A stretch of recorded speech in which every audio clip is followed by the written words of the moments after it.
Hi అండి అందరికీ. ఈరోజు నేను చేపల పులుసు నా స్టైల్లో ఎలా తయారు చేస్తున్నానో చూపిస్తున్నాను. మీరు కూడా నాలాగా ట్రై చేయండి.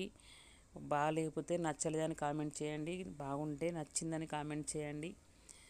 నా వంటల్ని మీరు ఆదరిస్తున్నందుకు చాలా చాలా థ్యాంక్స్ అండి.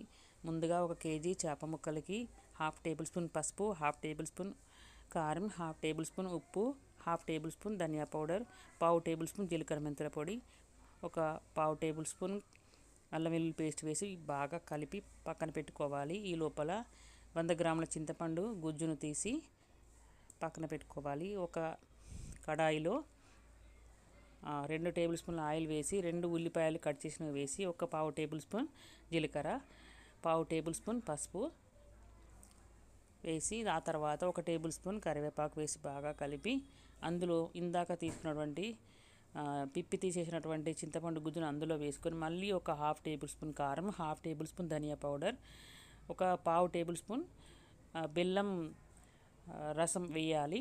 వేసి బాగా కలిపి ఇంకొంచెం వాటర్ వేసి బాగా మరిగించిన తర్వాత చేప ముక్కల్ని అందులో వేయాలి. అయితే వాటిని బాగా కలపకూడదు, మెత్తగా అయిపోతాయి కాబట్టి మెల్లగా కలపాలి.